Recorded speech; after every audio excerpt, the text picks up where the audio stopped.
What is up, No Nation? It's the guys from Plant the Spirit. I'm Jesse. That's Michael. And we are coming to you with a bye-week breakdown. Michael, unfortunately, we do not have a game to talk about this week. And, it's crazy, man. When you talk about last year, we were begging for bye weeks because we didn't want to watch the product on the field. This year, I'm actually bummed out, man, because I can't wait to see this team play again because they've been so fun to watch with a great start throughout the first 2 weeks of the season. But, guys, we're just because the team is off this week, that doesn't mean we're going to take the week off. So we got some content for you guys. We're going to talk about some updates from around the program. We have a bye-week breakdown where we're just going to talk about how we feel about this team after watching them play twice now.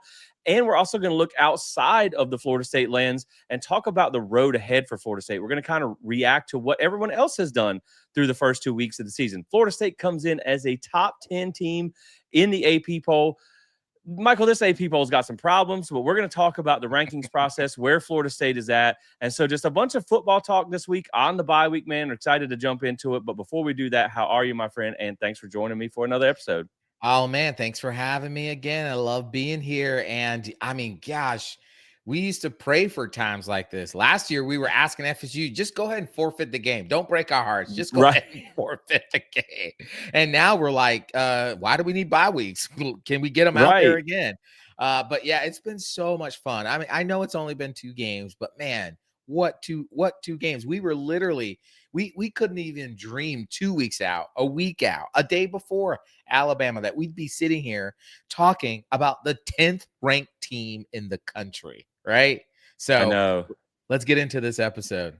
It's like that meme or whatever. That's like, who would have imagined we would have been here? Not me, Exactly. but here we are. And so, Exactly. and then really, and you think about it. I mean, obviously, you can't overlook any opponent, but you should hit 3-0 with That's Kent right. State. But really, man, I'm always excited for the opportunity to watch this team. But I am ready to get into conference play. At Virginia, and then you got that big Miami game looming as well. You got Clemson on the schedule, so there's a lot of like, it's fun now, but it's only going to ramp up even more as we get into the meat of the schedule. So, man, really excited about that. But let's first start talking about the next game on the schedule, which is Kent State, with a little bit of update here that it was just announced. As most of you guys have probably seen, Kent State will be a 3:30 kick, and it will air on the ACC network. And so, Michael, with this, man, you get the mid-afternoon kickoff. I like that. I'm not ever a fan of noon kickoffs, if I'm being honest. I love night games. I know it's good for the fans to have the night game when it's hot out, but I was glad they didn't really waste the nighttime slot on this. Right. And so, to me, as long as you avoid disaster, this sets you up for that Miami game to be the first night game in Doak Campbell. Now, again, we're not looking down the road too far yet, but it is announced that it is a 3:30 kick on ACC Network, and this is the third straight sellout for Florida State. So, again, man, you put a good product on the field, and the fans are following, and, man, it's going to be another great atmosphere. I know, there was even a pretty good turnout for the East Texas A&M game. So now it's a small step up in competition, but it's still a step up in competition, but still sold out, man. And it's just another opportunity to watch this team play. So excited about it. 3:30 next Saturday against Kent State. Yeah, this is it. First of all, I want to say is this has been awesome. Like, I love the fan, just the buy-in that the fans have had. Obviously, we were all bought into the Alabama game, sold out. It was there. It was crazy. You and I were there. It was wild. What a scene, man.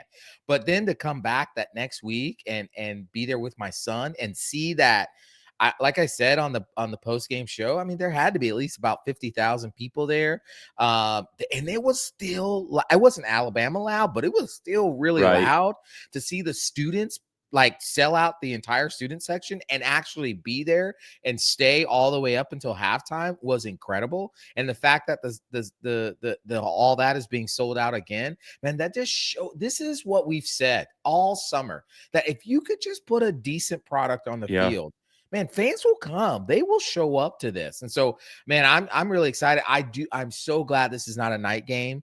I think the 3:30 kick is actually a good window. And if they take care of business at 3:30 against Kent State, then they got that, like I like to call it, the high school game against Virginia on Friday night, and they go to Charlotte and they take care of that. You're right. Then, and we're not trying to get ahead of ourselves, but that really sets up for a really prime time night game. And if Florida State comes in that game undefeated and Miami comes in that game undefeated. Yeah. I mean, oh my goodness, what a night That's that could be. Yeah, that'll be a top 10 matchup, nighttime in Doak with probably game day in town. That would be massive. And so, again, like you said, man, you got to go up to Charlottesville. You got to avoid the upset against UVA. Miami's got to avoid the giant killer, South That's Florida, right. coming to Ooh, town this week. And then come they got on. the Gators, which might be light work after South Florida coming up the week after that. But I think if both teams roll into that undefeated, that's going to be a huge one. But still, man, I agree with you. Like, you put a good product on the field and the fans are going to follow. And I know that's a little bit of a, it sounds bad, to say a little bit, but man, again, like, all we ask is just to be decent, not like 2024. And so some other updates that we have here is just some quick injury news that we want to talk about that we've been following here is Squirrel White and James Williams. Mike Norvell came out in his press conference this week and said that neither of these injuries are expected to be long-term. That's very good.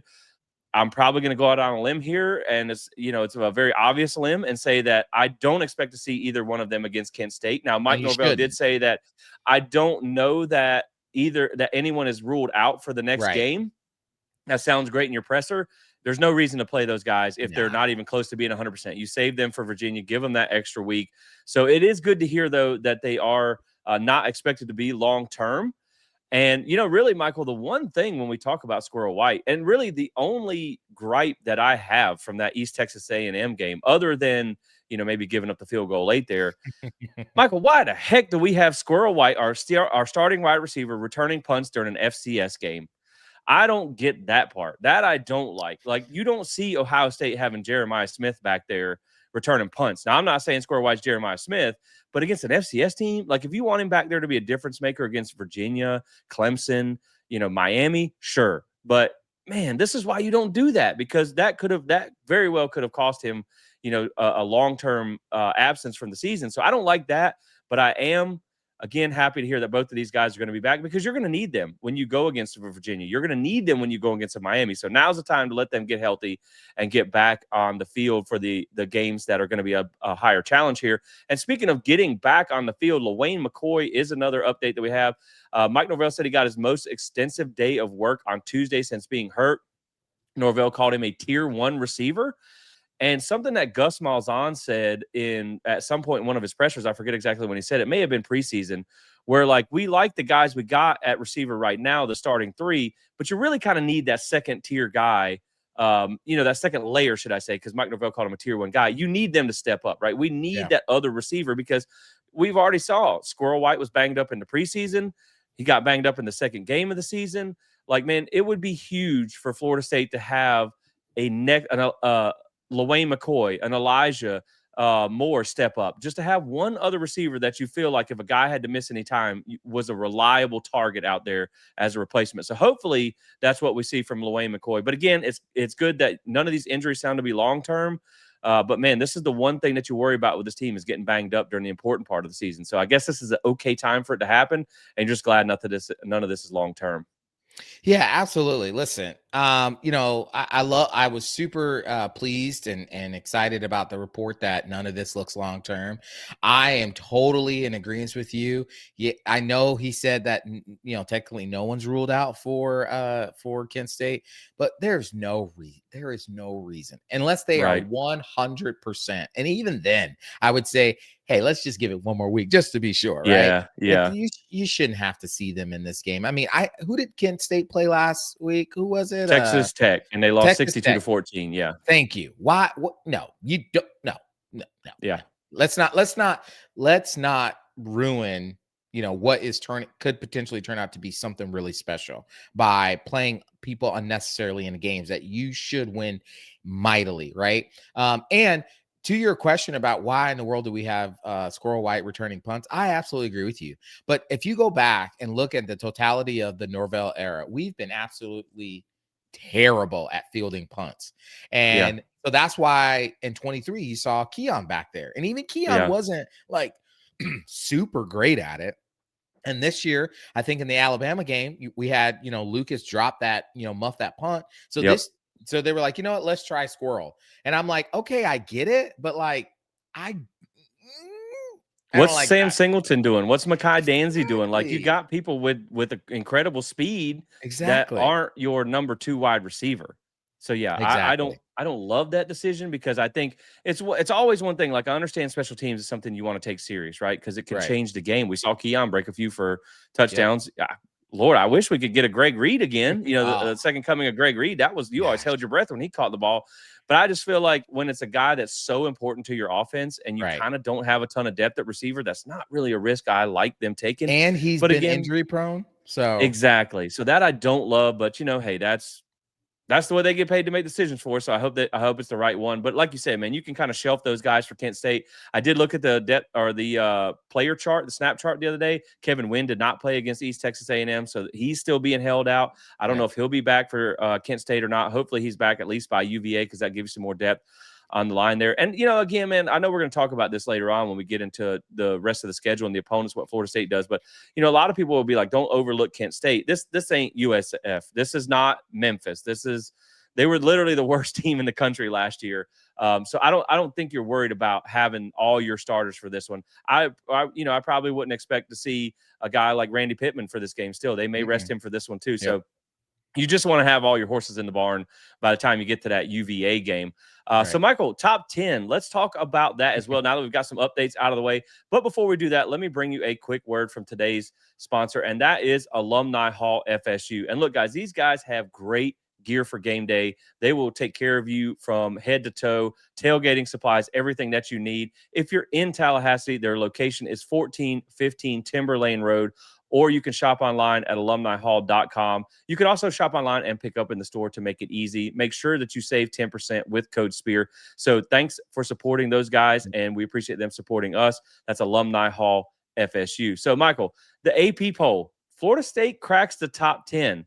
But, man, this poll has got all kinds of problems. It is an absolute joke. And if you have been on social media this week, it is a bad time to be an AP voter because you have been standing in front of the public firing squad for about the last 3 days. But, man, I feel like when you talk about this poll, right, it is nice to see Florida State break the top 10, right? And you can see, if you're watching on YouTube, what we have here on the show. By the way, we're rolling out a little bit of a new look for the show today. Let me know if you guys like this. We're going to kind of fine tune it. Just thought we could use some fresh updates during the bye week. But when you look at the AP top 10 here, you have Ohio State at 1, Penn State at 2, LSU at 3, Oregon comes in at 4, Miami rounds out the top 5, then Georgia, Texas, Notre Dame, Illinois, and Florida State. So, like you said, man, it's nice to see Florida State in the top 10. Not something we probably would have expected 2 weeks into the season. But at the same time, man, these polls are just when you see some of the things that have happened, it's kind of a joke. And I want to celebrate that Florida State earned the right to be in the top 10 because they have. And frankly, I have a little bit of a problem with this. I think you should be ranked higher. I think 10. Now, it comes back to the perfume talk, right? What they say, where Brian McFadden said the perfume is poison. You can smell it, you can't drink it. Your ranking right now doesn't matter, right? If you go lose the next 3 games, it doesn't matter. So you have to earn that throughout the season, and you'll have your chance to kind of correct where I think Florida State should be in this. So I say that with both sides, understanding that it's important to be where you're at, but it's also you're going to have a chance to back all this up and earn it throughout the course of the season, right? Rankings this early don't really make a difference. But, Michael, this poll is busted. And so let's talk about this. And this is why I think Florida State, if you were to judge the teams off of basically actual on-field results in 2025, and you were to not bake in any preseason bias, I think Florida State is criminally low. I mean, that is just the truth at 10. Because when you look at the teams above you, you have Illinois at 9. They beat an FCS team by 49. You beat yours by 74. They beat an unranked Duke team 45-19, but they got outgained in that game, and Duke had 5 turnovers. So I'm pretty sure the Alabama win is better than beating Duke. Then Notre Dame at 8 hasn't won a football game this season, and somehow they're ranked above you. I know their loss was top 10. They haven't won a game yet. They haven't shown you they deserve to be top 10 at all. Texas at number 7. Okay, they're 1-1 with a top 10 loss. I don't know, Michael. We have a top 10 win. And, I know sometimes in SEC world, quality losses mean more than quality wins. I would say a top 10 win means more than a top 10 loss. And then they also beat a G5 team that's 0-2 by 31 points. We played an FCS team, not much better. You beat them by 70 plus. Then Georgia at 6, they beat Marshall by 38. They beat an FCS team by 22 as a 46.5 point favorite. Haven't played a Power 4 team yet this season. that's 100% preseason bias being baked in to put them at number 6. Because if you're talking about on-field results, beating a G5 team and struggling against an FCS team, and that's not that I don't think Georgia is one of the top 10 teams in the country, right? I'm just talking about from a purely on-field perspective. Then Miami at 5, okay, maybe, right? You beat Notre Dame at home.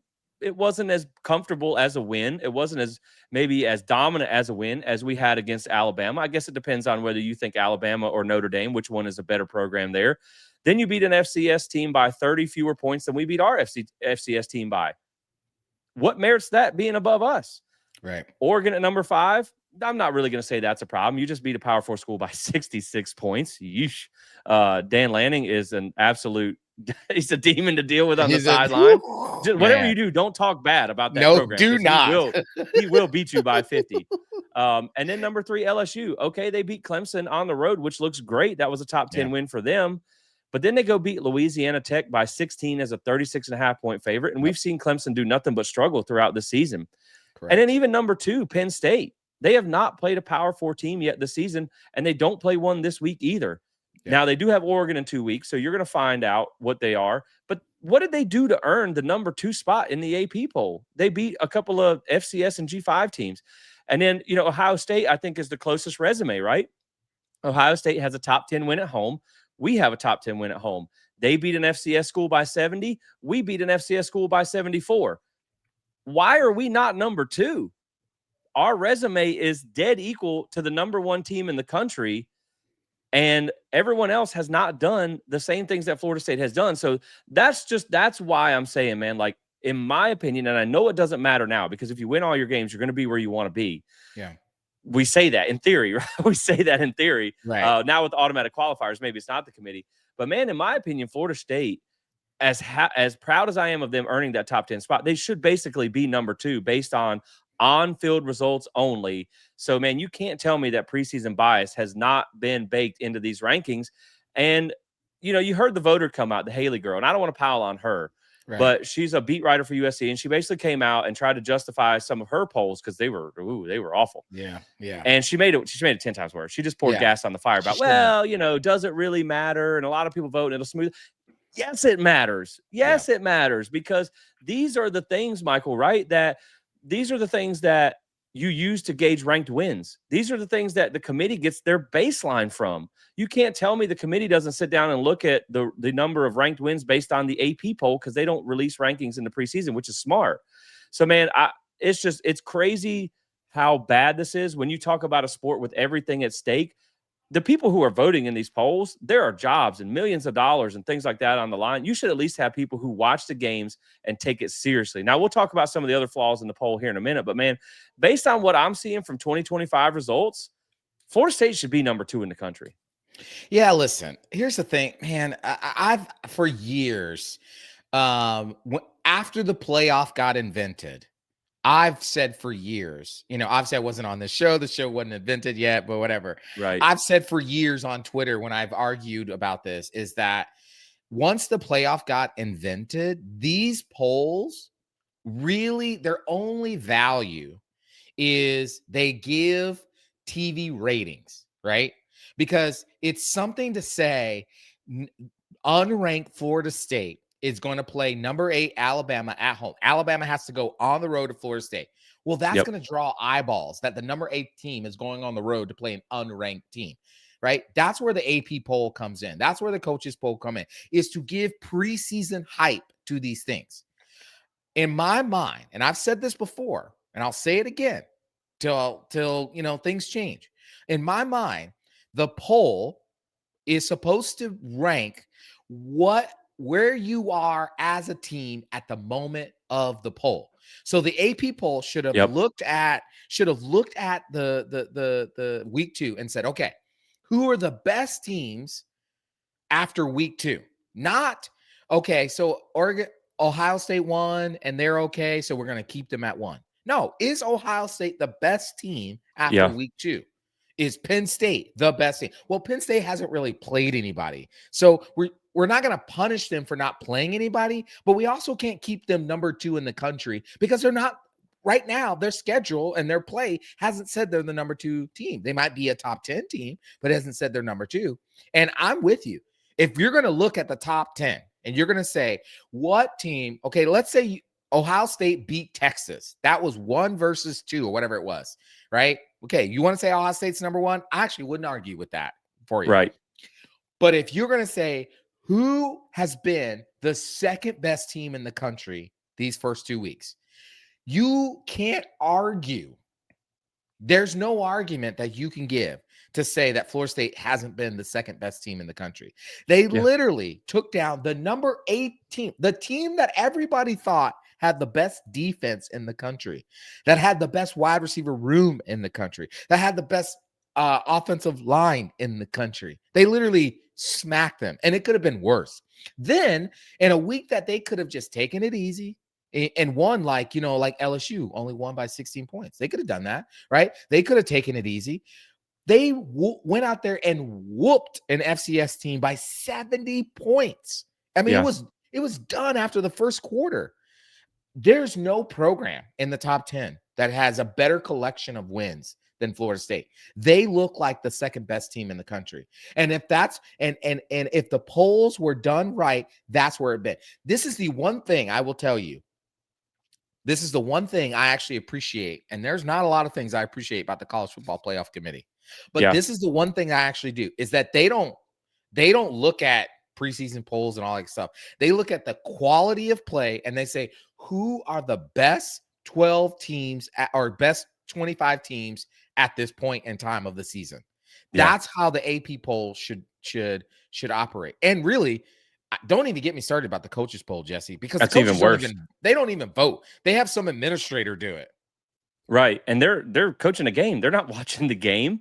And so, I agree. And to me, again, like we said with the AP poll, you should have people who are voting in this take it seriously. Like if you can't submit this, because there's so much that it matters, right? Throughout the season, all you hear about is strength of schedule. Well, those strength of schedules are based on really kind of the this is what ESPN uses. They use the AP rankings and things like that. So, these ranked wins are based off what these people are voting on. And some of these people apparently don't even watch the games and don't even know what's happening in college football, because some of these rankings are just absolutely atrocious the way some of these people had their ballots, right?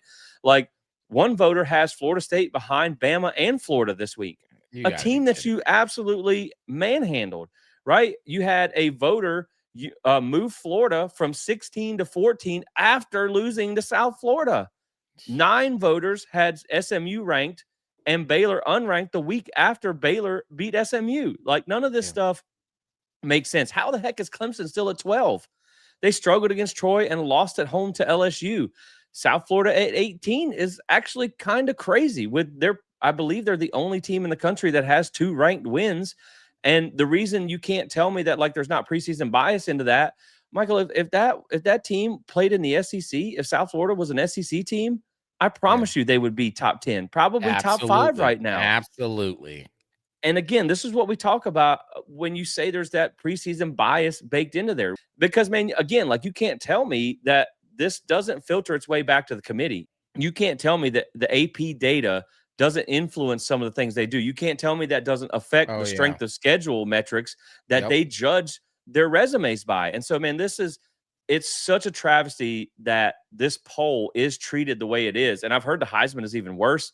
There's plenty of other polls that are even worse. So, man, it's great that you're in these rankings, but, man, I just had to take a minute to stand on my soapbox and be like, this is an absolute joke, the way these rankings are. And it's something that needs to be addressed in college football. But, Michael, my solution, if I were to be the Roger Goodell of college football, I would, of course, keep the playoffs. I would throw out preseason rankings.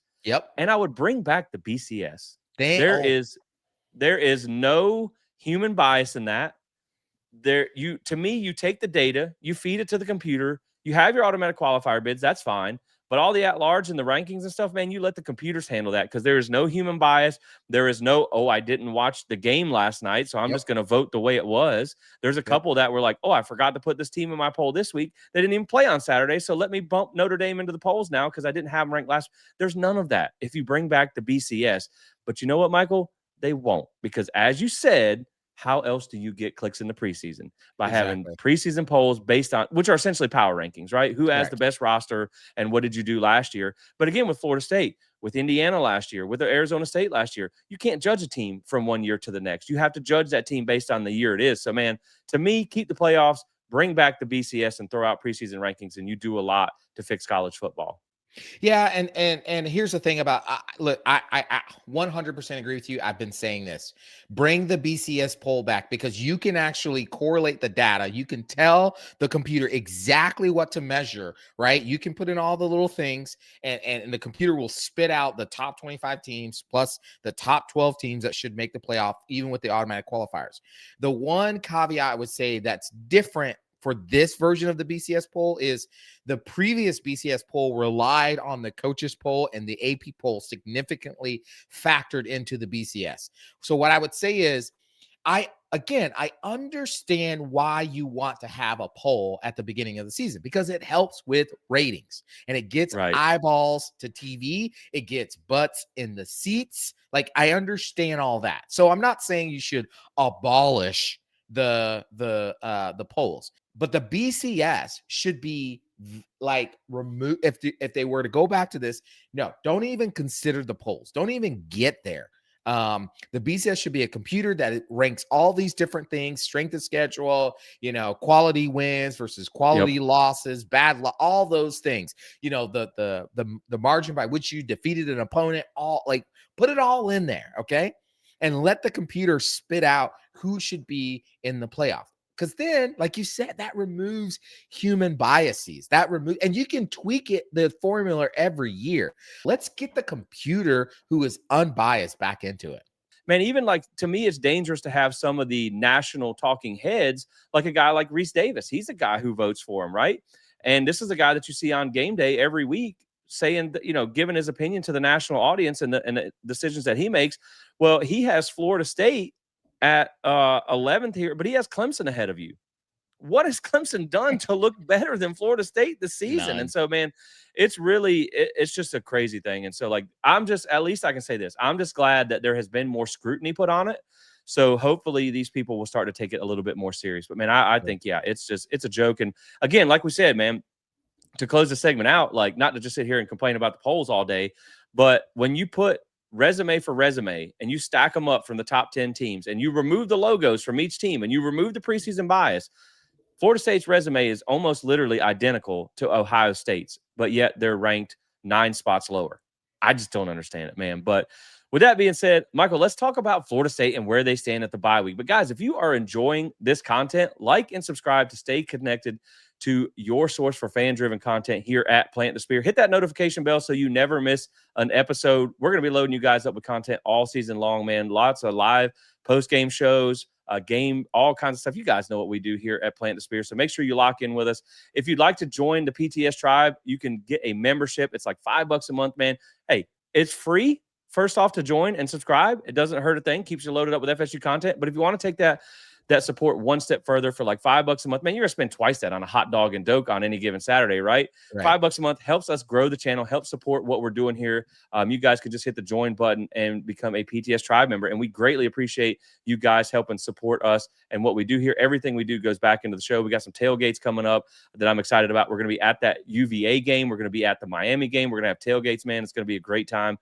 So consider that as well. But we thank you guys for your support and the growth that we've had, man. And so let's talk about this bye week breakdown, right? Let's talk about where Florida State stands and the road ahead for the Seminoles. As Michael, you're a top 10 team now, so I think everything is on the table. We talked about this before in some other episodes, right? I think it's not unfathomable, especially when you look around the country, right? We'll talk about this in a little bit when we talk about everybody else, but I think the door's wide open, not only for the ACC, but also for the national picture. There's really not a team out there that seems like a juggernaut. So I think Florida State, if they keep playing like they are, they're in the conversation for anything and everything. Now, again, we got to see that throughout the course of the season. You still got a lot of games to go. And I don't expect every game to be perfect, right? Like, we've seen almost near perfection from this team so far, right? There's some areas that, of course, they can get better. There's going to come some time where Tommy probably throws a pick. There's going to come a time where you're down in the fourth quarter and you got to find a way to fight back. So I'm not going to say you're just going to steamroll everybody on your way to 12 or 13-0. But right now, Michael, if we talk about this team, honestly, it looks like one of, if not the best teams in the country, as we just discussed. They are physical. They are well coached. They play hard. To me, the biggest concern with this team right now is staying healthy. I mean, like we talked about, Kevin Wynn still did not play. There's a few important guys that are banged up that hopefully you get back.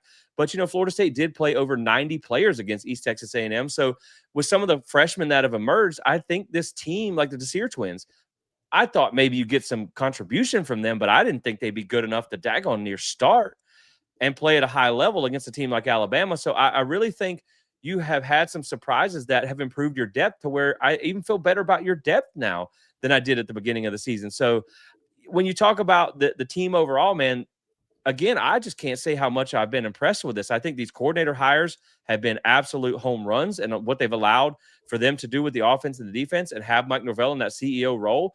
You just see so much fewer mental mistakes. You see a team that looks prepared every single Saturday. Tony White talked about the impact that Zach Arnett has had making, on the defense every single weekend. I don't know. Hey, maybe Mike Norvell's playing 3D chess and you're already you're baking your next defensive coordinator for if Tony White disappears, because if he does really good this year, that's a guy that also runs a 3-3-5.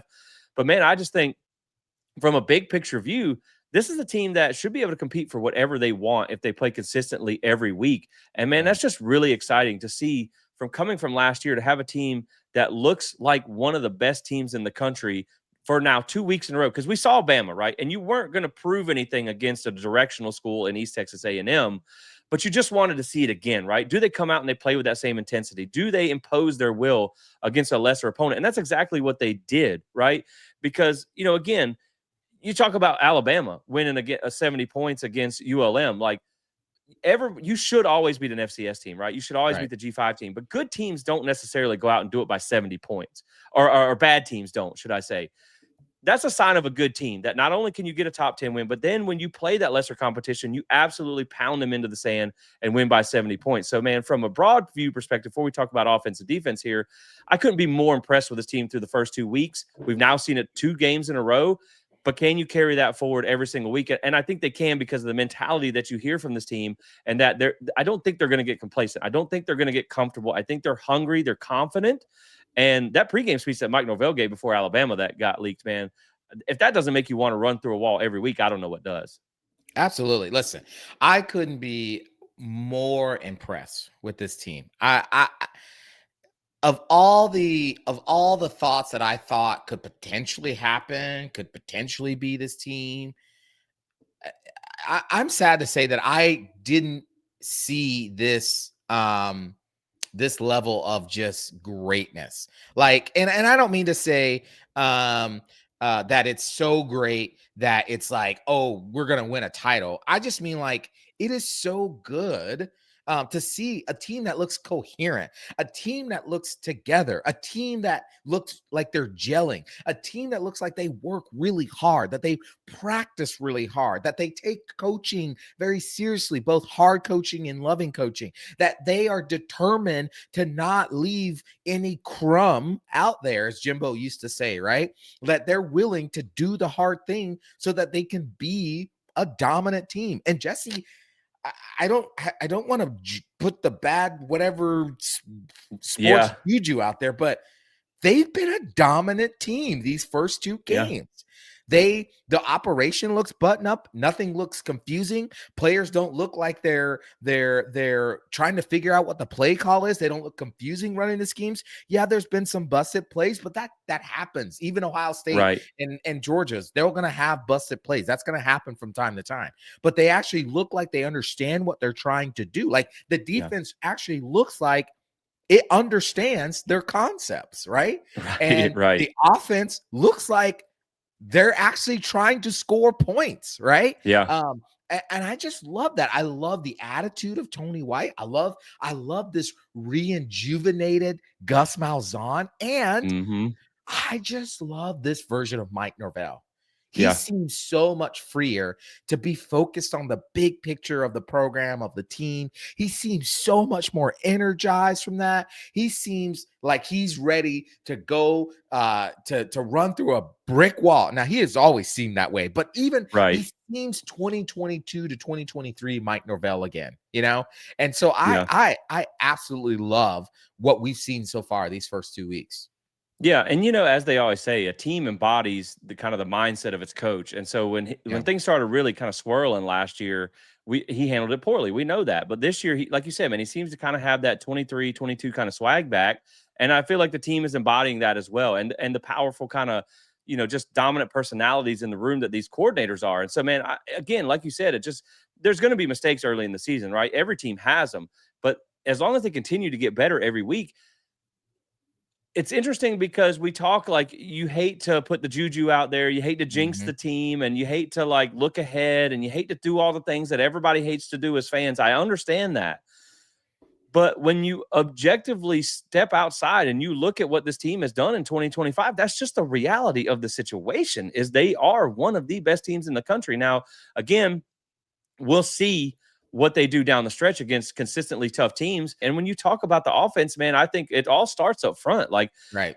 give Herb Hand his flowers. Give these transfers Mhm. their flowers. What you've seen from that offensive line has been absolutely night and day. Florida State is top 5 in rushing offense right now. Again, I know that has to do with you put a lot up on East Texas A&M, but you also put 230 yards up on Alabama. I really love what I've seen from Gus Malzahn so far as an offensive play caller. And I think all that really starts with Tommy Castellanos, right? We thought that Tommy could be good. I think he still exceeded my expectations for even as good as I thought he could be. And I mean, when you talk about some of his numbers on the season, man, he's just been efficiently good, right? He's been a great leader on and off the field. But from a on-field perspective, man, there was a lot of people that doubted Tommy when he came here. There was a lot of people that thought he was just going to be the same old guy that we saw, Right. maybe a mix of different years at Boston College. And, we talked about how he could get better in the offseason with some of the preparation things that he unlocked at Florida State, being able to work with that quarterback trainer, being able to train with all these guys, having better pieces around him. And when you look at the results so far, again, I know it's been against two teams and one was an FCS game. He's only played 6 quarters of football. But right now, nationally, Michael, among FBS quarterbacks with a minimum of 20 dropbacks, Tommy is 7th in QBR. He's 2nd in yards per attempt. He's tied for 13th in PFF pass grade. He's tied for 4th in big time throw percentage. He's 20th in Pro Football Focus run grade. And he's 14th, tied for 14th in runs of 10 plus.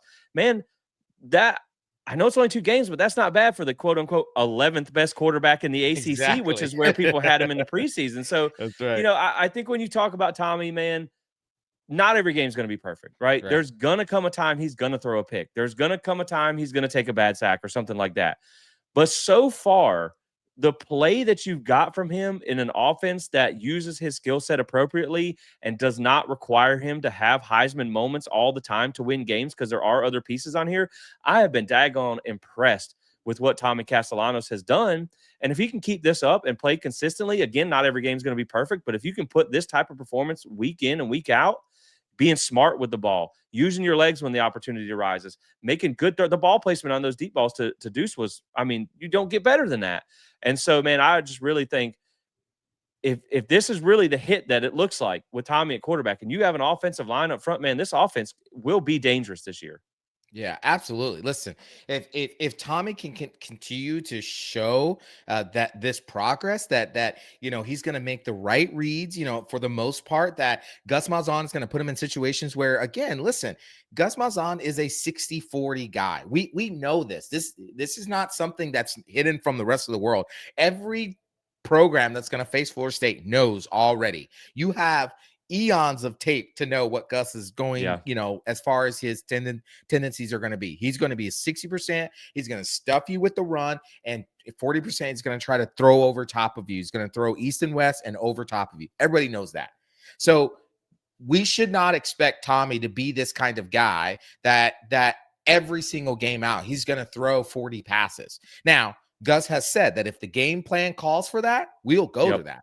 But we're going to try to be a hard-nosed, run it down your throat, throw when we need to kind of team. And Tommy is the right quarterback for that kind of system. So if he can continue to progress in that way and the receivers continue to step up and get themselves open and block like they need to, and the offensive line is gelling and they're staying uninjured and the running backs are doing that, man, this offense can, it's funny because remember when we were at the ACC Media Days, he talked about, we could be a 40-point offense. And we kind of said, Bro, slow down a little bit here. Slow down, but Yeah. I mean, I'm not saying they're there, but I'm saying, like I told you in the pre-show, I'm starting to sip that Kool-Aid a little bit more about this offense. Yeah, I mean, obviously, man, when you can put the type, and here's the thing, right? When you start talking about numbers this early in the season, people are going to go, okay, well, who did you play? Mm-hmm. Well, man, the truth of the matter is nobody has, other than really South Florida, nobody has sat there and played two really tough teams. Most every team has played a cupcake, a G5 team, a non-power 4 team or something like that, and then maybe a power 4 team. You know, when you talk about Florida State's already played a top 10 team like Alabama. And so it's funny because you brought up Gus Malzahn, and my next point was that so far we're seeing exactly what Gus Malzahn told you he was going to do. Yep. He said he wants to run the ball downhill and have explosive plays in the pass game. Well, so far, Michael, like I said, we are top 5 in rushing offense, averaging almost 300 yards a game, 295 yards a game. And yeah, I know a lot of that, again, came against the FCS school, but 230 of that still came against Alabama, which is one of the best defenses in the country. Oh, and also 7 of your 25 pass completions have gone for over 30 yards. So in essence, Gus is doing doing exactly what he said he was going to do. And so, man, again, like you said, if you can stay healthy on this offense, if Squirrel White can return and stay healthy, and Tommy stays healthy, and you keep this up and get a little bit better as the season progresses, and you get that experience, man, I can see drinking the Kool-Aid because this offense will be good. I don't know that you're going to get 40 in every game, right? Yeah, Maybe, yeah. but I think you put up 31 on Alabama, right? There's not a whole lot of defenses on the schedule that are better than that. And so I think the ceiling is really high for this offense this year if they keep clicking like they have been. Now, and then when you talk about the defense too, you're playing great complementary football right now because you have a defense that can go out there and save the offense, an offense that can go out there and rescue the defense if you have something, a mistake that happens in this game. Tony White has been exactly what we wanted and then some as a defensive coordinator. I love his mindset. I love his mentality. They play a lot of guys. They're building a lot of depth on this defense. They communicate really well. I think that's the biggest takeaway from this defense is watching them pre-snap and just the way they talk and the way they get each other lined up. Like you said, man, they look almost like they're mid-season form 2 weeks into the season. Now, yes, there's some things they got to clean up. We've talked about that in our film review episode, but as they continue to get better, if you're already seeing an offense, I mean, look at, I know it's ULM. I get that, but Bama bounced back and scored 70 points. Ty Simpson was literally 17 of 17 for like 236. And they couldn't do anything outside of that first drive against this defense. Right. So, man, this is very good so far. I think you have better depth than you expected on that defense. And man, I'm just as excited about what this defense can be as I am what the offense can be.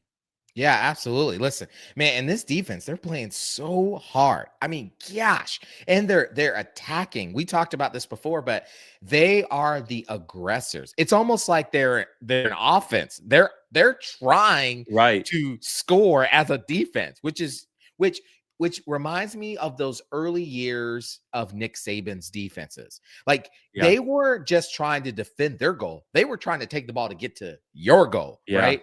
And you could see that. I mean, they're coming with legal violence. Let's call it that. Yeah. They're coming with legal violence. I mean, Earl Little is trying to take your head off, right? Yeah. They're hitting. I mean, you heard just clickety clacks, don't come back hits at the game. Yeah. I mean, you were just hearing just boom, boom. I mean, they're aggressive. They're playing smart. They're playing within their assignments, right? They're really assignment sound. They're gap sound.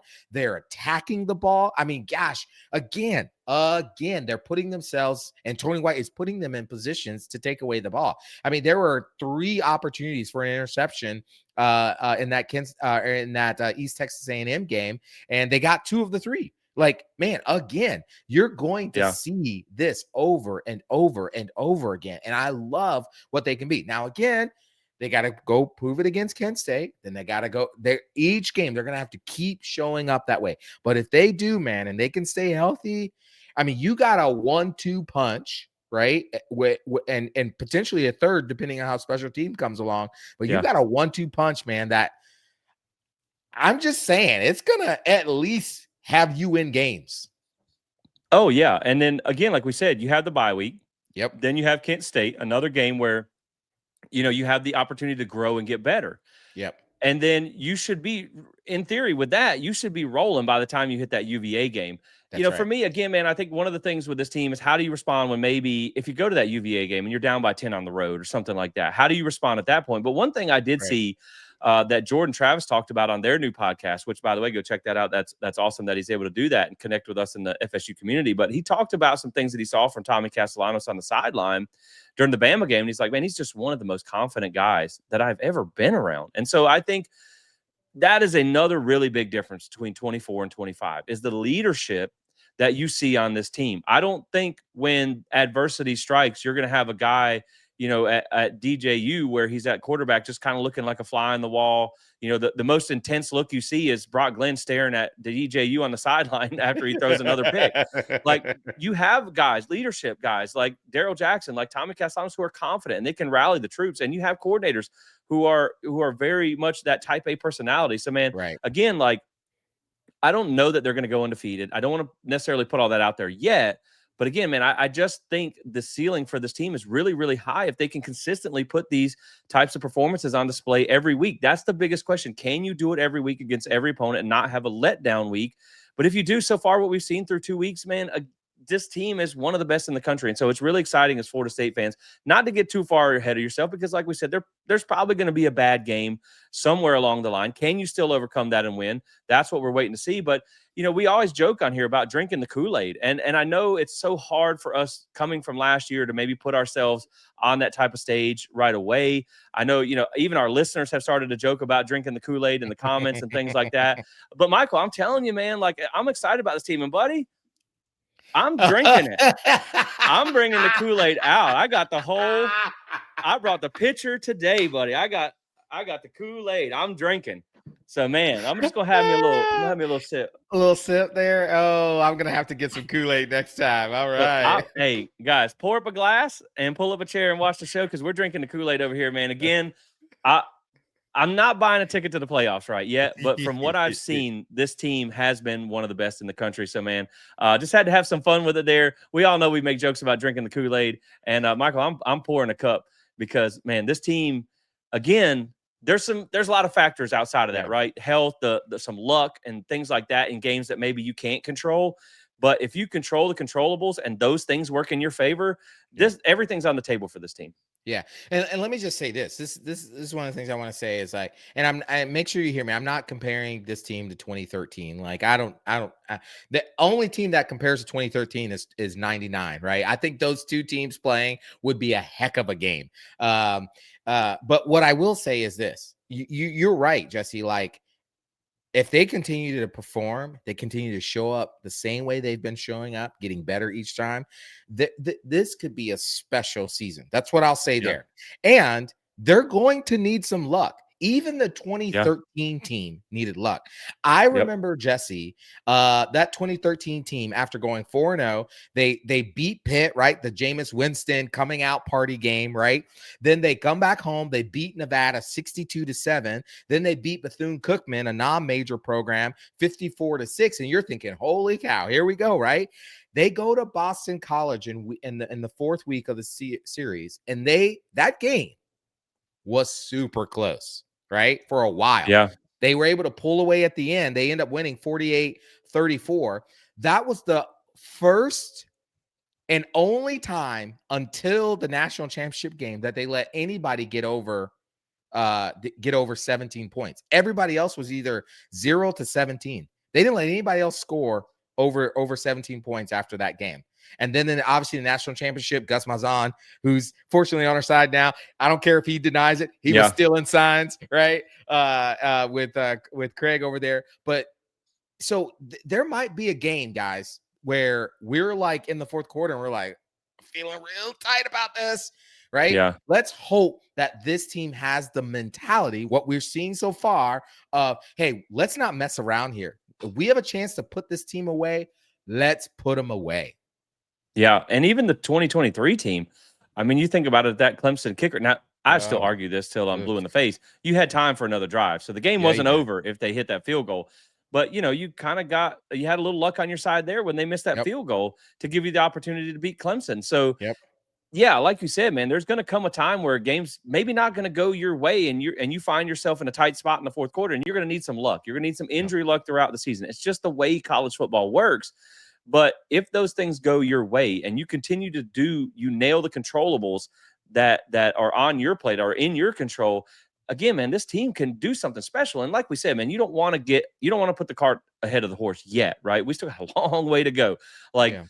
Let's check in after Miami, right? If you're 5-0 after Miami, or even at worst 4-1 with a last second loss to Miami, I don't even want to put that out in the atmosphere, but okay, then you still feel pretty good about where you're at, but you just got this gut feeling, right, about this team. You don't want to say it out loud. Like maybe say it, you just say it under you're like, oh, man, what's this feeling? I don't know if it's heartburn or not. I had some pizza for dinner, but I had this feeling, right? And I think that's just the fact that if things work out your way, and maybe we had to go through the bad luck of 2024 to now get some good luck for 2025. But man, if things work out, this team can be really, really good. And this season can be really, really special for Florida State. And that's really going to propel this program going forward, because man, we had said before, right? If it turns out to be a 6-6, 7-5 year, do they make the decision to fire him? Where's your recruiting at? Man, if you can turn this into an 11, 12, maybe 13 win season or something like that, a conference championship, that's only going to help in the future with this coaching staff and with the recruiting. And right now, let's go ahead and talk about kind of where everybody else on your schedule is, because again, that door right now is sitting wide open for somebody to walk through. But before we do that, Michael, make sure you're following us on social media, guys. This is where you get in on a lot of the conversation with us. Of course, I respond to you guys in the comments every time we do a video here, unless you're like a Miami fan who's just kind of hate watching. Sometimes I'll respond to them too, but it might not be as friendly. But make sure you follow us on social media, Plant the Spear, on all your favorite platforms there to get in on the conversation with us, guys. But let's talk about some week 2 storylines, Michael. Did you guys really think we were going to come here and record an episode and not talk about Florida losing in the swamp to South Florida? Of course we're not. But what I want to do, Michael, is because this is something where, especially during the bye week, I always talk about it's important to know where Florida State is, but then you got to look outside of Florida State and see where everything else is, because it just makes a difference what your schedule has done. So this is just kind of our update of where your schedule is at right now. So we're going to go in the order of the games that we played. Now, there is some things to be said about this, right? There is if Florida State wins every game on its schedule, including the ACC championship, it doesn't matter what anybody else does, because you're automatically put into the playoffs. But there is that silent part of you that's like, okay, you might want some things to happen throughout the course of the season to help you look better in the eyes of the selection committee. And the first one of that was Bama bounces back against Louisiana Monroe, 73-0. I know it's Louisiana Monroe. I get that. But as I said earlier, bad teams, like, we're getting ready to fire Kalen DeBoer, and this program is going to go 6-6. That was the reaction after they lost to Florida State, right? They called that team soft and all that stuff. Bad teams don't beat other programs, especially a G5 team, by 73 points. Nope. They held them under 150 yards. And as we said, man, Ty Simpson was 17 of 17 for 226 and 3 touchdowns. So I think it's good to have Alabama bounce back, because you kind of want them to be good. That only makes that win look better.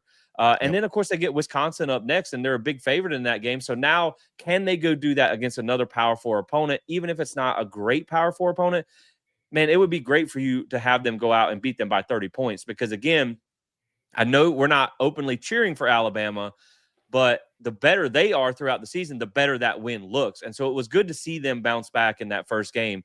It, internally, it makes you feel a little bit better about your win yourself, right? Because if Alabama would have went out and won that game 31-20 or something like that, you might, like Clemson did against Troy, you might be looking internally and going, how good are we? How good was that win? But man, to see them bounce back like that makes you kind of feel a little bit better about that win in week 1. Yeah, absolutely. And here's why it makes you feel better, because a terrible Florida State team last season went out and beat an FCS team, Charleston Southern, 41-7. Now, you would think, well, that's a blowout. Yeah, it was. But that was a struggle of a blowout of that game.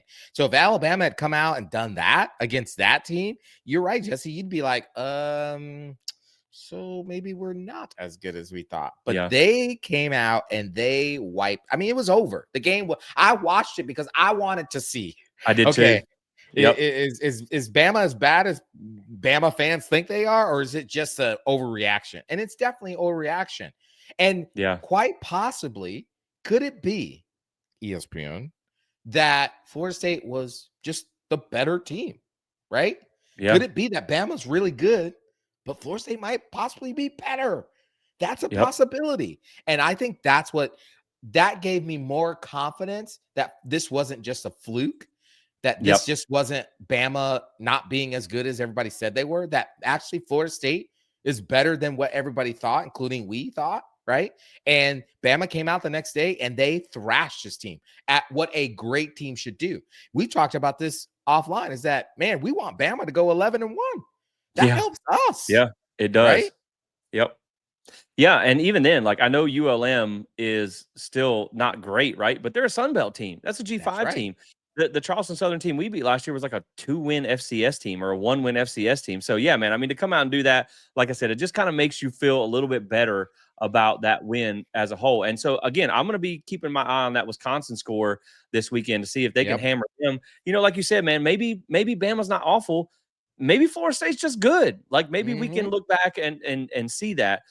Then the next game, the one coming up here, as we already mentioned, we alluded to, not a whole lot to say here, but Kent State does lose to Texas Tech 62-14. They got outgained by almost 400 yards, and they beat an FCS team in week 1 by 4 points.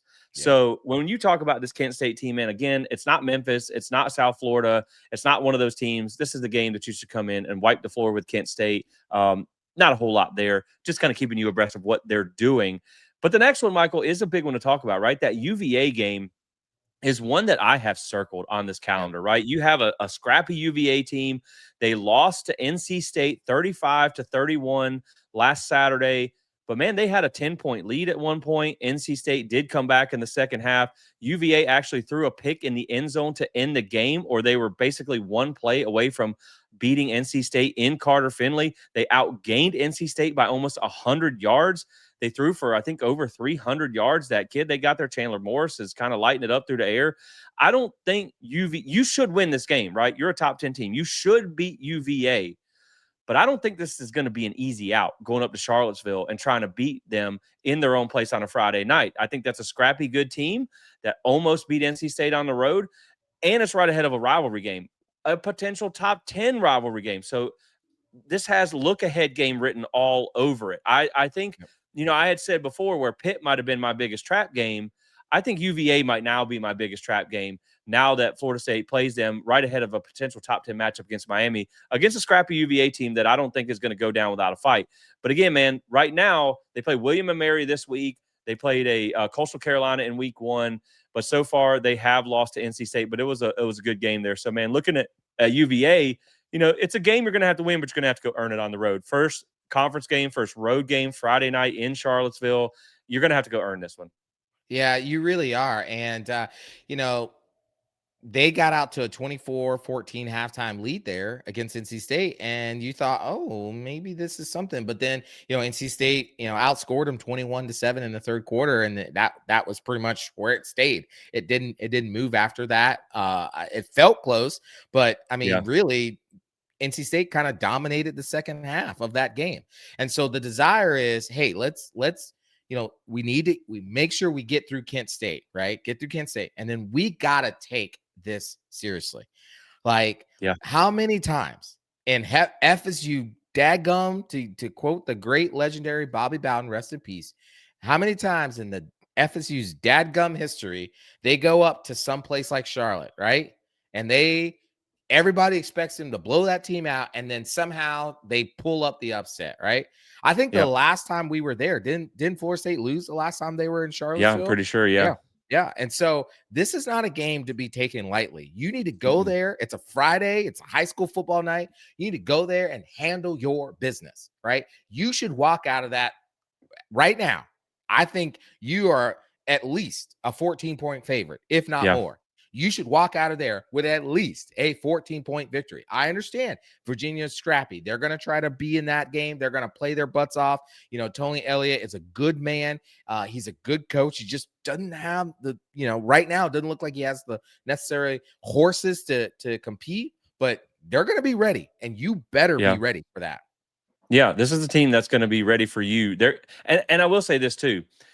as great as it is, the start that you've had in the number 10 by your name, Michael, you're not sneaking up on anybody anymore. Nope. Everybody knows who you are, and everybody's going to try and give you their best shot. Now, not that anybody's going to not play hard when you come to town anyway, but everybody wants to be the team that kind of spoils that top 10 ranking, that pulls that big upset, that gets to storm the field against you, right? Everyone's looking at you like that now as an opportunity. And so that's one that you have to go on the road and you have to handle. And you should win. Like you said, you'll probably be about a 13.5, 14-point favorite, and you should go up there and win by that. But, man, you can't go up there and lay an egg ahead of Miami. But when you talk about Miami, they beat Bethune-Cookman 45-3, 42-point win over an FCS team. I'll give it to them, man. Like, Miami is hit or miss. I still think you can beat them, right? I definitely do.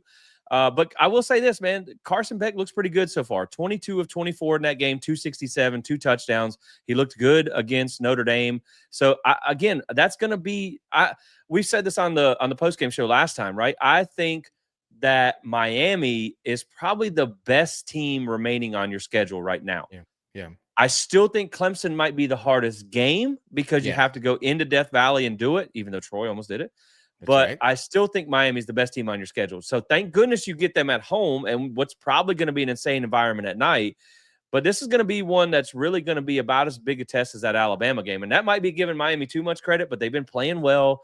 And it's a rivalry game, so you can kind of throw everything else out the window. But it's a game that I feel like you can win if you play like you did at Alabama. If you come out and you punch them in the mouth, you can win this game. Now, we'll see what they do against, like I said, the giant killer USF this week. You know, maybe they get the horns of the bull this week as well. And then they got Florida next week too, which, at least they kind of get to step down in competition after South Florida this week. When they welcome the Gators to town. But, still 2 big tests for them, man. And so if they come into that game at 5-0, they've earned that ranking. They've earned that record. And so that's going to be a tough game. And it would be huge for this program. As great as that Alabama win felt, as great as it was to get you some early season momentum, I think now the way this is setting up, this is the biggest. The Alabama game, as we said in the preseason, was the most important game of Mike Norvell's tenure. This is the biggest game of the season because of what's online for bragging rights, in-state recruiting. You look good now too, so you should compete in this game. You're at home. This is the biggest game of the season. Absolutely. Listen, now again, Jesse knows me. Every game is important. Every game is big. I know, and I know I say this all the time because I just don't want to get our britches before our pants, right? Or whatever the saying is there. Well, I'll say this. People hate when we do this, but I always joke with people in like social media comments, right? This is a YouTube video that I promise you 90% of the team, 99% of the team and coaching staff, I don't know, maybe they do watch us. Probably doesn't watch. I don't think by us talking about the future opponents, the team is going to Plant the Spear said we're going to beat Virginia, so we don't even have to prep for them. No, that's not how this works. We're fans. We talk about what matters to fans. That's right. So that's what we're allowed to look ahead a little bit. That's right. And so here's what I'm saying. Yes, let's get through Kent State. Yes, let's go to Virginia and do our thing. And if we do our thing and we get to that Miami week undefeated, what a game. Especially if Miami gets to that game undefeated. What a game. That's going to be an insane environment, insane sight, right? And here's the thing. I think I watched the entirety, and I think you did too, Jesse, of that Miami Notre Dame game. And for the first half, Miami looked, I think I texted you like, oh gosh, this is going to be tough.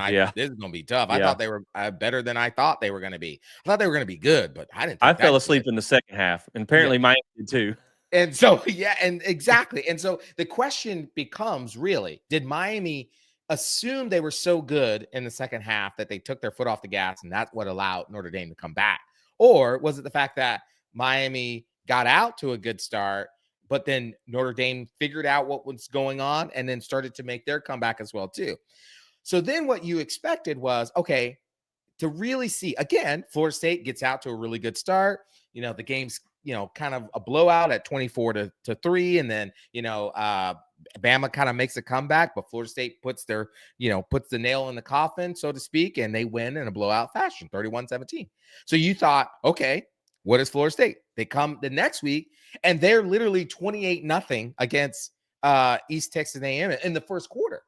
Well, Miami was 14-0 in the first quarter, then 28-0 after halftime, and then they only scored 17 points in the second half. 17 points. in the second half. And Carson Beck played one drive in the third quarter, and that's it. Miami even had a turnover of downs in the second half. Now that's with Emory Williams at quarterback. And so all I'm saying is Florida State came out and dominated their FCS opponent, right? Miami came out and kind of, I'm sure, I don't think they took it as seriously as they could have. And that's what makes me wonder a little bit. Now, they gotta play UCF, and we've seen the giant killer so far, apparently, right? And so, depending on how they come out against UCF, is really going to tell us a lot of what we need to know about Miami and their mentality. And then, of course, obviously that Florida game, Florida comes there, right? I believe. Yeah, and it's USF. Sorry, USF. Now I live here in Orlando. There's too many of those. There's too many of those in Florida. Yeah. But so USF, then they play UF, right? And that's going to be the big test. And then we'll see what they are. Are they really as good as we thought they were in the first half of that Notre Dame game? But if they come into Doak Campbell Stadium undefeated and Florida State's undefeated, what a week that's going to be. That's going to be insane. And I was just looking it up just for the sake of knowing. And again, every team can be different from year to year. There's no better example than Florida State. But East Texas A&M was a 3-9 FCS team last year, and I just looked it up. Bethune-Cookman was 2-10 FCS team last year. So again, you beat yours by 74, they won by 42. So again, we'll see. Like Notre Dame had a new quarterback who had a lot less experience than the new quarterback that Miami had. So I am interested to see what they do against USF. Like if they get upset, of course I'm going to just laugh at them and dance on their grave a little bit. I don't care if it's a top 10 game then or not. But at the same time, if they come out and beat them by 30 after they've beat the brakes off of Boise and then beat Florida, okay, then that looks pretty good. And then obviously they'll get, like you said, Florida at home the week after. So we'll know a lot about that team by the time we get to that game. But then, Michael, the game after that, Pitt, they beat Central Michigan 45-17, double their yardage. Quarterback there, Eli Holstein, was 21-28 for 304 and 4 touchdowns. So, man, they got something cooking at Pitt a little bit there, but they really haven't played anybody, right? The next game they have is West Virginia, who just lost to Ohio. And I don't mean Ohio State. I mean Ohio. So I don't know how much you're going to learn from that game. But again, Pitt's always a tough out when you talk about how hard they play and the things they have in the trenches there. So that's going to be one to watch too. Stanford is still a disaster. They lost 27-3 to BYU, 161 total yards, 3 turnovers, only 19 rushing yards for Stanford there, man. That program is just kind of a dumpster fire. So I think those are 2 games that obviously you should win. We know you got to make the long trip out west to Stanford, but come on, guys. This is one that, unless disaster strikes, you should win that game. Wake Forest did have a better result this week than a 1-point win over Kent State the week before. They do beat Western Carolina FCS program there 42-10, and they host NC State on Thursday night. So that'll be another one to watch there where you can kind of scout 2 teams on your schedule at one time. That's going to be one to watch. But again, that's a game you get Wake Forest at home. They're under a new coach with a lot of new pieces. You should win that game too. And then, Michael, that brings us to the next big one here, and that is Clemson.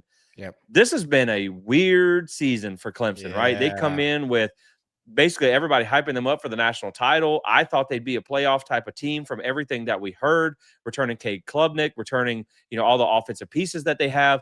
Michael, this offense has got problems, and they are real problems. I was watching some film breakdown the other day with Eric McLean from the ACC Network on a channel that he's got, and there's some things where, like, they're just not making the right reads. They're throwing away from numbers.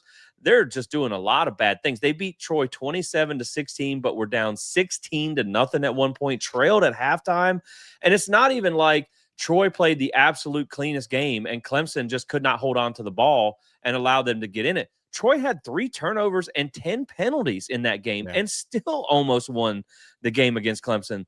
Clemson only outgained them by 15 yards. So, man, when you look at this Clemson team, that defense is still pretty good, but that offense, it was 10 points against LSU in week 1, and I'm sure LSU has a good defense, but I mean, Louisiana Tech put up 17 points on that LSU defense. Clemson only put up 10, and then you put up 27 on Troy, man. There's some offensive problems there, and I know you still have to go to Death Valley. I know they still have a bunch of games to really kind of get things figured out, and so I don't expect that to be an easy game, but it's changed a lot, man. My mindset on that game has changed a bunch. We'll see how Clemson does later in the season, but that offense has some trouble, man. And I will say this, I'll throw it back to you.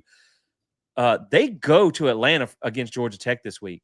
And that's upset city. They better watch out, because Georgia Tech is no joke. And you remember last year, Yep. Miami walked into Bobby Dodd Stadium and got stung by the Yellow Jackets. So could that be the case? Maybe a sleepy noon game coming off a bad one. Do they rally? Or does Georgia Tech go in there and sting Clemson and get the upset, man? And I think now, if Clemson is 1-2 after 3 games, man, where's the mindset of that team? Yeah, I mean, listen, that's going to be a tricky thing for Clemson. I am not entirely sure, what is really happening here. With Clemson. Like, they were supposed to be, I mean, we even said here that they were supposed to be the best team in the ACC. They look like they finally got this offense humming and going.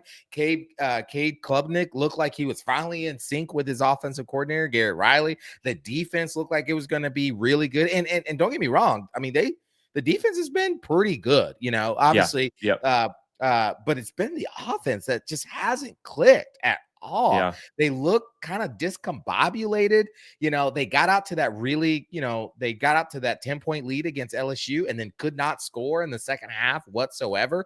Obviously, they get out to a super slow start. I mean, you and I were doing the post-game show for East Texas A&M. We were like, what's going on with Clemson right now? Yeah. Are y'all watching this? And, obviously they ended up pulling it out there. But, I just think that, and you're right, man, listen, I have learned to not take Georgia Tech for granted ever again. I should have learned after they beat us with the kick six, when they beat us when we were undefeated with Everett Golston. I should have learned, and when Jeff Sims beat Mike Norvell in his first game, right, with Georgia Tech, and then again last year to kick off the season. I am no longer taking them for granted. And Clemson has to go to Bobby Dodd Stadium. Listen, you better be prepared, because Brent Key does not mess around. Them boys are coached hard and they're coached well, and they may not have all the superstar talent, but boy, they're going to fight you tooth and nail to that clock kick 0. And if you take them lightly, you're going to be on the wrong side of an L come that game. Yeah, I mean, unless Clemson just rallies the troops and comes out and plays like maybe the Clemson we thought they would be, right? I'm putting that one on upset watch. That's one of my top upset watches for Saturday. Is Georgia Tech is no joke. And speaking of losing to Georgia Tech, Michael, I think maybe we just had to shake the Ireland curse. And please do not ever play another game in Ireland, because, by the way, there has to be a curse. Kansas State, as we mentioned, number 17 team in the country, loses 24-21, same exact score as Florida State. They're now 1-2, and their only win is a 3-point win over an FCS school. So, maybe we just had the Ireland curse. But when you talk about Clemson, they're going to win some games, right? They have Syracuse, North Carolina, Boston College, SMU, and Duke before they play Florida State. So I do think they will end up winning some games coming into that. But, man, if they lose 1 or 2 before that, where's their head at for that game? I just think unless they figure that offense out, and that offense has some problems, I like your chances a lot better in that game than maybe I did before the season. That was the one that I had on our confidence rating as like a 1, as I didn't think you were going to have much of a chance in that game. Now I would put that at almost a 6 or 7. I really do, because they got some problems there. And so continuing down the line, Michael, the next one here, I hate this for this fan base, right? This is one of my favorite fan bases to work with. We got some good friends. Shout out to our guys over there at Sons of Saturday. Yeah. Virginia Tech is in a tough spot, man. They are kind of like 2024 Florida State. I actually was texting with my friend from the Sons of Saturday podcast last night about all this. And I was like, man, well, hopefully you guys can bounce back against Old Dominion this Saturday. Yeah. And he said, no, I hope we lose.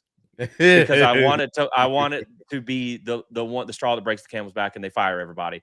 Yeah. Virginia Tech, as you know, lost in week 1 to South Carolina. South Carolina's a pretty good team, 24-11, not a bad score. Then they get mollywopped at home by Vanderbilt. And the thing is, man, they had a 10-point lead at half. They lost 44-20. They're now 0-2. They had a 10-point lead at half. Vandy outscored them 34-0 in the second half. Outgained them by 300 yards in the second half alone. And now they get Old Dominion coming to town. Old Dominion has upset them the last couple of years. They gave Indiana fits in week 1. I think that game was like 27-13. That could be an upset that could be happening. Man, it's just really, I think right now with that program, Brent Pry's days are numbered. They're probably going to be looking for a coach, if not midseason, after the season. and you get them at Doak. So the way things have went, we heard the guys when we talked to them at media days, they were like, look, you got to do good in the front half of your schedule because the back half is doing no favors for you. If they come into that game 3-7 or whatever, whatever game that is, whatever the record would be, if they're coming in real bad, that's a game that I expected us to win anyway, but now my confidence maybe goes from a 7 to a 9 in that game just because, man, they cannot get it together in Blacksburg. They have problems finishing games. Kyron Jones just still looks inconsistently not good. That's another one that you should win at home. Yeah, I've always felt like Virginia Tech was a winnable game at home. I think, and again, shout out to our friends there. I think as much as what's his name? The coach's name, Brent. Oh, Brent Pry. Yeah. Brent Pry. As much as I really enjoy interviewing Brent Pry, he seems like a really great guy. Ever since the clock turned to the 2000s, Virginia Tech has just not been able to find just that niche again where they could get some of the best players to come play for them. They could get that energy. I mean, gosh, the best thing going. I want them to be better because I'd love for that game to be just such a great atmosphere, but it doesn't seem like that is the direction it's going. I still think they play hard. I still think they love their coach. It just does not seem to be working. And I'll just be curious to see what it looks like when they show up to Doak Campbell Stadium. Yeah, it's like they've said for the longest time, like Blacksburg's a great environment, but the best part of the game can't be the pregame show or whatever. Right. Because once the ball kicks off, it's all downhill from there. That's so right. We'll see how that goes, man. But then the one after that, Michael, this is the one everyone hates to even talk about, that going up to Carter Finley, trying to win in the snake pit against NC State. They did beat UVA, as we previously mentioned. CJ Bailey, the quarterback there, does look pretty good, and they have a good running back too, Hollywood Smothers, who was actually recruited by Florida State for a little bit. Man, their defense, though, is not what it used to be. They got torched for over 500 yards by Virginia. I still feel like it's a tough environment with the bad juju, but this game is more about where it's at than who's it's against. Because right now, I think when you look at the results, you'll be able to gauge yourself what you do against Virginia when you have that common opponent to kind of know where that game stands. But this is another game, man. I think if you can get over the mental hurdle of having to go win at Carter Finley, you're the better team. You're the better coached team as well. And so, man, I think this is a game that every Florida State fan will collectively hold their breath that entire game, because we know that the things that happen that just defy the odds of making sense there in Raleigh. But this is another game that I feel like Florida State should be able to go on the road and get this win. Listen, you know me and how I feel about this game. I've said, and I need to stick to my guns. I am not ever going to feel confident about a game at Carter Finley Stadium until the clock hits 0 and we have more points than they do. I'm sorry. It's just I have lived through the heartache every time we've walked into that place expecting to win and not win. That place has some kind of hold over this program. So for me, I don't care if they go. They already have a win. I don't care if they don't win again the rest of this season. They could lose every game after this. And when Florida State gets to that week, I'm going to be nervous as heck, because that's just what NC State has done to me. This is trauma talking right now. So for me, when we get to that game, we need to be buttoned up. We need to be ready to go. We need to dominate, and we need to make sure if we have a chance to put them away in the first quarter, we do that. Second quarter, do it. Yeah. Whenever we get the chance, put them away, because that stadium has some weird kind of over the program, and they've been pulling out some crazy stuff against Florida State. So, yes, they should win that game, but man, I'm just telling you, I'm going to be nervous. Oh, I think everybody is. But again, to me, like I said, man, and this is, like I said, this is not looking ahead down the schedule, right? We're just talking about, it's a bye week. We don't have a game to talk about. So we're just kind of resetting the board with everybody here. But I think the point is, you don't see a team on the schedule that it doesn't feel like you can go into a game and win that game if you play like we've seen you play in the first 2 weeks. And Michael, another one that when we talk to here at the end of the schedule, we've all been kind of waiting to talk about this one. You have to go on the road into the swamp. And I just wonder what this team is going to look like. And this is such kind of a funny development. I know everybody who wears garnet gold, had just a really great Saturday, right? Because you've already beat Alabama. You just hammered a directional school by 74 points. And the cherry on top of the cake was that you got to watch Florida lose to South Florida in the swamp, man. 18-16. They get the upset there. South Florida outgained them 391 to 355. Florida just, man, I think when you talk about Florida, they have the talent to be a good team. But I just think it's a coaching problem. Really, a lot of it comes down to that. You had 11 penalties for 103 yards in there. And what's funny, Michael, is, last year in the beginning of the season, Florida fans have been on kind of a little bit of a wild ride, right? They've been on a roller coaster. At the beginning of the season, they wanted Billy gone. Then towards the end of the season, Lagway comes in. All of a sudden, we got Billy's back. We want to, Sunbelt Billy for life. And then this year, they're ready to throw him in the trash dump again already. And what's funny, Michael, is now they go to LSU, then they got Miami, then they get Texas at home, Texas A&M at home. That schedule's doing them no favors. You could not afford to lose to South Florida. It was glorious to watch, but that's not a game that you could have afforded to lose in no way, shape, or form. And maybe USF turns out to be a really daggone good program throughout the course of the season. There is no excuse for Florida to lose at home to a G5 opponent like that. You should, not as a top 15 team anyway, where you have all this offseason hype. But I will say what's funny, and I posted about this on social media this week, is, man, I had said, yes, I thought going on the road was going to be tough and winning in the swamp. I understand that. I wasn't wholeheartedly sold on picking us to win that game in the preseason. But I had said consistently that I just wasn't scared of Florida because I wasn't really buying the offseason hype. When you look at Billy Napier, they're at Florida. This is, I think, year 4. They are 5 now. Currently, they are 5-18 against teams with a winning record. I think they have 20 wins under him so far, and only 5 of them have been against teams with a winning record. And one of those wins was Tulane last year in the bowl that had half their team opted out. So it's like they just have not.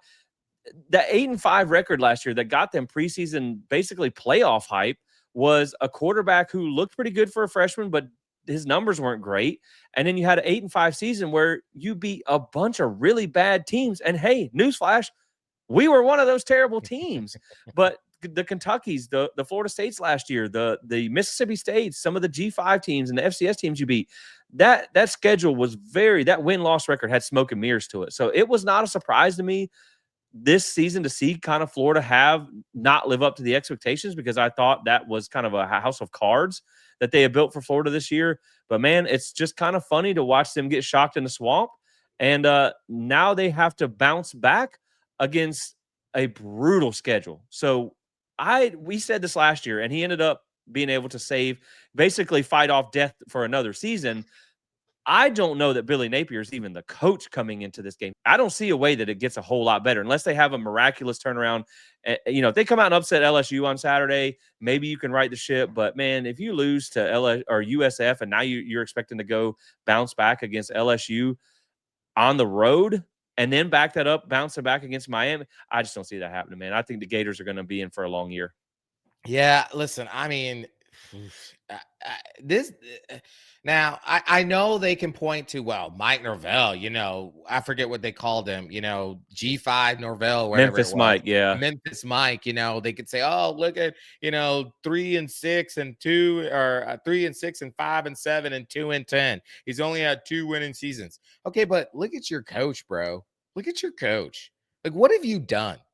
Have you had an undefeated season with Billy Napier? No, because you've never had one in school history, right? Have you won a conference championship? Oh, no, you haven't done that in a long time, right? Have you been to a successful bowl game and won? No, you haven't done that in a long time. You barely skated by last year with a winning season. And yeah, like, kudos to you. Everyone predicted that you would not win many games last year, and you end up getting a winning record. Great. Awesome. You walked into this season with your chest out saying you're the this, you're that, you're the 13th ranked team. And then a G5 program in your own backyard walked into your trap, took over your trap, spit on your couch, and walked out of your trap, basically, right? And the spitting reference was on purpose, because why are we doing that? Why are we spitting on people? What in the world are we thinking here? Okay. And now you got to go on the road to Baton Rouge, the real Death Valley, as they like to say now, since they beat Clemson, right? Then if somehow you survive that, you got to go on the road to play Miami. Then guess what? The Texas Longhorns come to town. Then you have to go on the road to the wackiness of Texas A&M, right? Yeah. You maybe get a breather against Mississippi State, although they beat Arizona State. Just beat Arizona State. Team. Yep. Then you get the annual game that you're going to be at, Florida, Georgia, right? Then you have to go on the road to Kentucky. And listen, they don't have a great offense, but that defense looks really good. And then you have to go on the road to Ole Miss. And by the time we'll really know what an Ole Miss is. And then you at home get Tennessee. And then you get us, Florida State. Like, they might go 2-10. It could happen. It could happen. But I'm just saying that if Billy Napier is the coach at the end of the season, that means they won 8 games. I think anything less than 8 games, he's not the coach anymore. I really believe that. I really believe that they don't win 8 games. Now, let me just make sure I say this because I want to be fair. If Mike doesn't win, it's still just because we got out 2-0 doesn't mean we've changed our minds about that. Mike still needs to go out and win games this season. Yeah. Right. So he is kind of still on the hot seat. But Billy Napier, his seat is on fire. Yeah, 1,000%. I mean, like you said, we feel really great about being 2-0 in top 10 right now, but it doesn't mean anything if you end up 7-5 because something happened. But I agree, man. I don't think Napier is going to make it to this game. I just don't, man. With that schedule, I really think they probably wanted to make the move last year, but I don't know that you wanted a new coach to wear that schedule in year 1. So it's going to be interesting to see, man. I got no love. Yeah, it was reported. I believe I heard something to the fact of that DJ Lagway went. DJ Lagway went to like the administration, was like, hey, like I like this coach, like I'm here. Like I think somewhere in there that probably played into a factor of them keeping him having Lagway let that kind of bird in the bush was the only thing that saved his job. Was the end of the season was 2 good wins, but they just kind of didn't see that everything else was terrible. You got blown out twice last year, right? So I mean, hey, no love lost for Jordan Nation there over in Gainesville. So I'm just happy to see it, right? So man, that's pretty much it, Michael. I mean, again, like I said, when you get back to this, right? We talk about all these teams because it's the bye week. We feel good about where Florida State's at. It's not to look ahead and just pass every game because we know it's 1 week at a time. We know if you go out and lose to Kent State on Saturday, there's no point in looking down the schedule, right? But us as fans, we have the liberty to kind of look ahead at things and kind of see how we feel about this. The path ahead for Florida State. Now that we've had to recalibrate expectations. I talked about this a lot on the last show that I did before the East Texas A&M game. It's just you have to recalibrate expectations because now you've seen this team play 2 games this season, and they've looked really good. And so now I think, we went into the season like, okay, let me get 8-4. Well, now 8-4 would be a disappointment. If I'm being honest, I think anything less than 10-2 right now that I've seen this team play, would be a disappointment. And that's just kind of how it's supposed to be at Florida State anyway.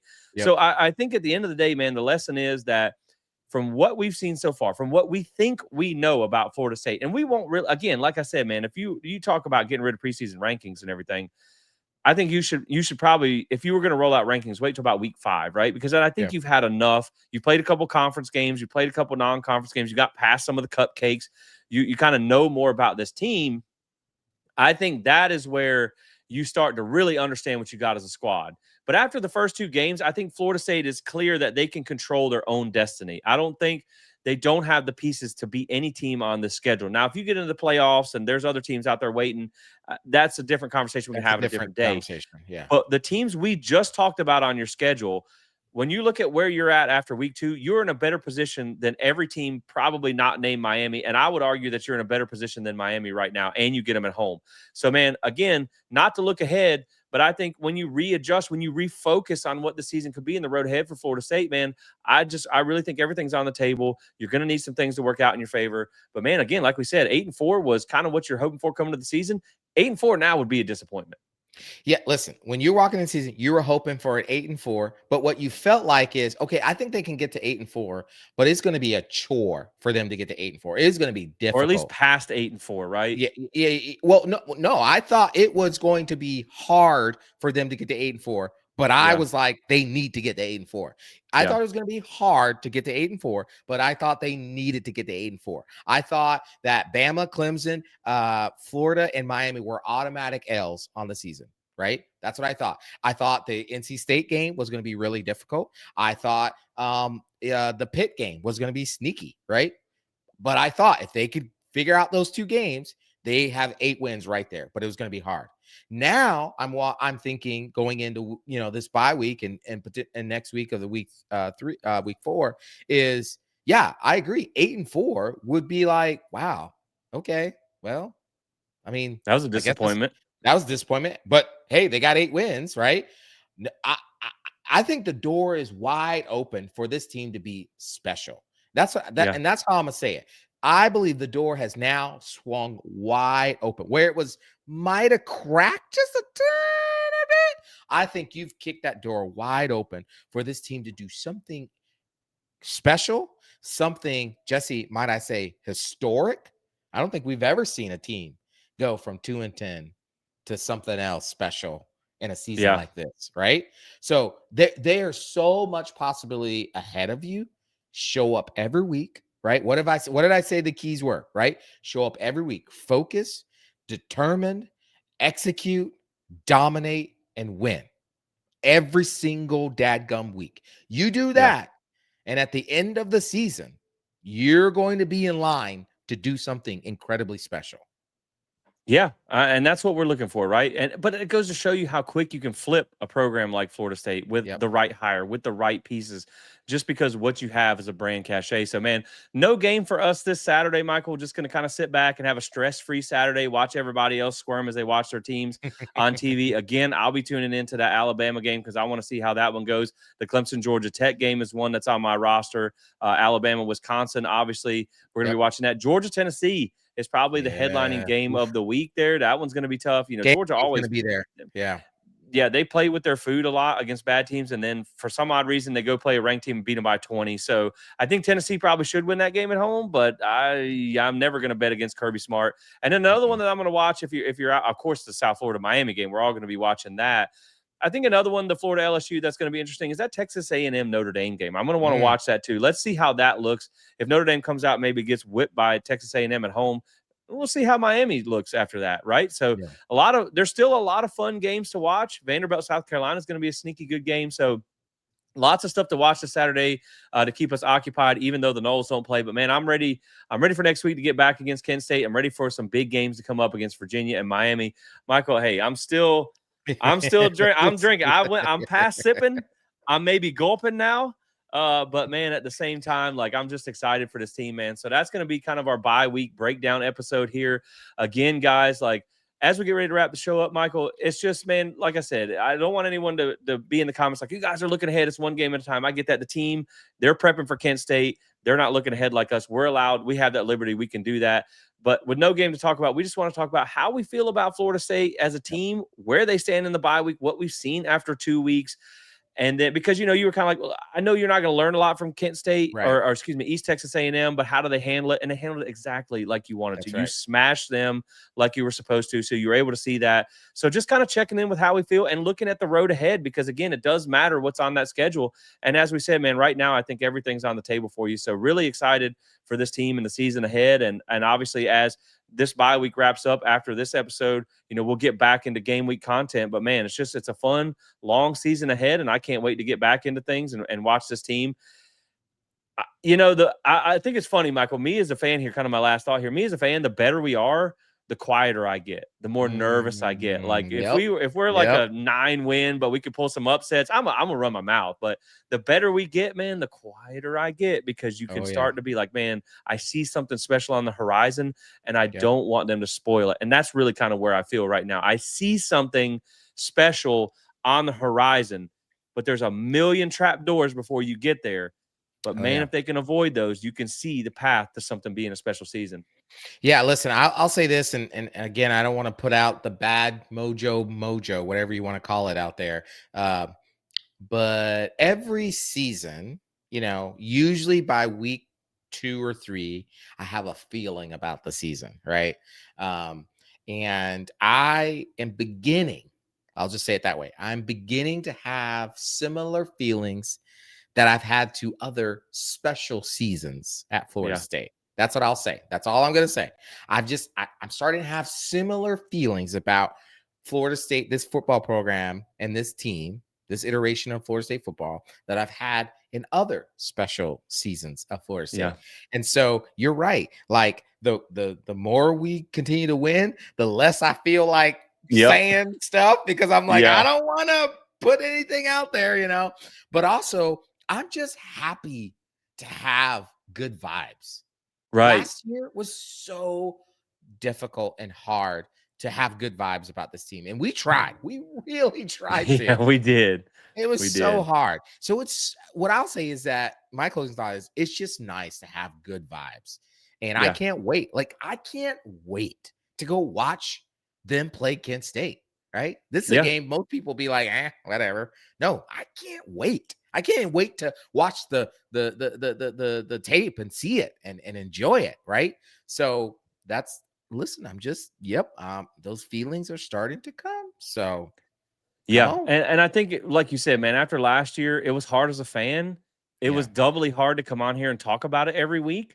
And so I think when you talk about not looking forward to things, like, no, we cherish every win. Like this Kent State game, I'm looking forward to it. I can't wait to watch it every single week.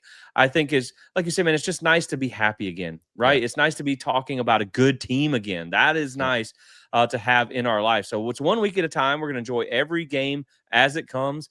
And I really think that Virginia-Miami, that back-to-back series right there, that's going to tell you, that is going to be the two games that really define this season on how you handle that road test and then another top 10 game. But, man, again, Kent State is next week, so we're going to preview that one game at a time.